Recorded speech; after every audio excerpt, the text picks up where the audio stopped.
Special train से रामेश्वरम धाम की तीर्थ यात्रा। आज ही अपनी सीट बुक कराएं tripurayatra.com पर। जुर्म का दलदल कई तरह की गंदगी से मिलकर बनता है, जिसमें जुआ, सट्टा, शराब और अय्याशी मिली होती है। इस दलदल में फंसने वाले को न तो अपना होश रहता है और न ही रिश्तों की मर्यादा का ख्याल। और जब जुर्म का कीड़ा कुलबुलाता है तो ऐसा गुनाह होता है जिसका ख्याल भी सन्न कर देता है। शिवपुरी में ऐसा ही एक सनसनीखेज गुनाह हुआ।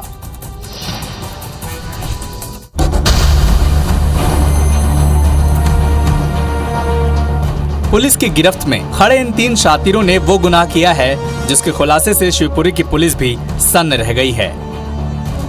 दरअसल 22 जुलाई को पिछोर के व्यापारी महेश गुप्ता की खून से लथपथ लाश उन्हीं के घर में मिली थी।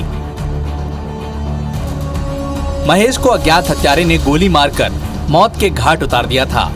पुलिस मौका वारदात पर पहुंची और सुराग की तलाश में बारीकी से हत्याकांड की जांच में जुट गई। एक व्यापारी व्यक्ति को उसके घर पे गोली मार दी गई थी। उसके लड़के ने बताया था कि कोई अज्ञात व्यक्ति मार दिया है।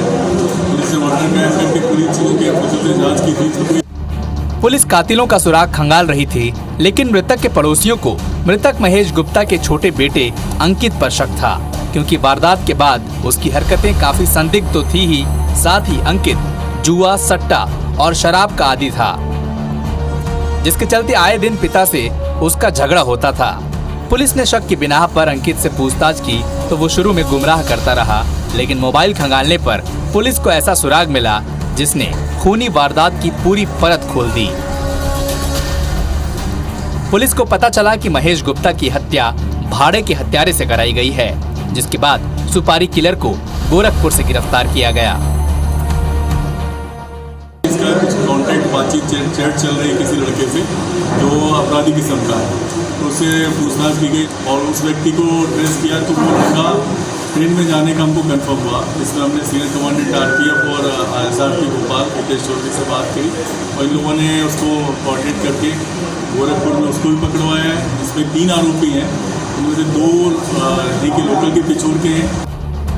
भाड़े के हत्यारे को बुलाकर महेश गुप्ता की जिंदगी खल्लास करने वाला कोई और नहीं बल्कि महेश का बेटा अंकित ही था, जिसने पिता को अपनी अय्याशियों के रास्ते से हटाने के लिए बिहार के सुपारी किलर से सोशल मीडिया के जरिए संपर्क किया था। हालांकि पहले योजना अपहरण की वारदात को अंजाम देने की थी, लेकिन किसी वजह से योजना नाकाम रही तो अंकित ने अपने पिता को ही मारने की सुपारी दे डाली।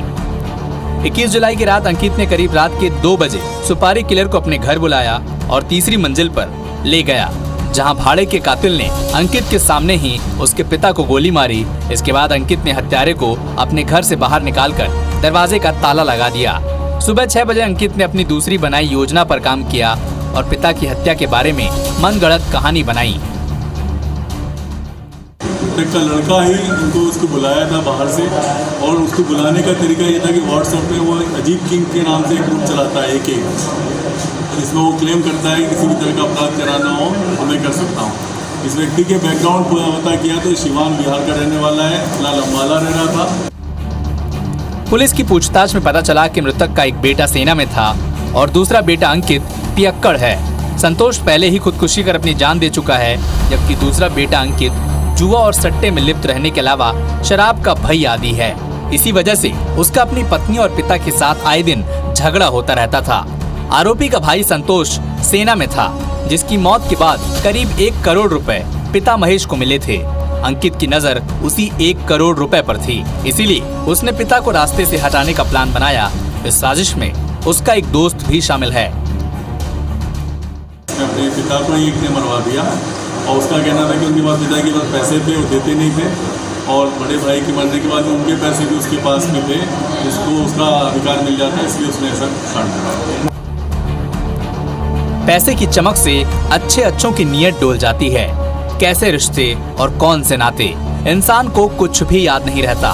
फिर अंकित पर तो बुरी लतों का सुरूर था, जिसकी खुमारी में उसने जिंदगी देने वाले पिता को ही चंद पैसों के लिए मौत की नींद सुला दी। वीरेंद्र राठौर, IBC 24, शिवपुरी।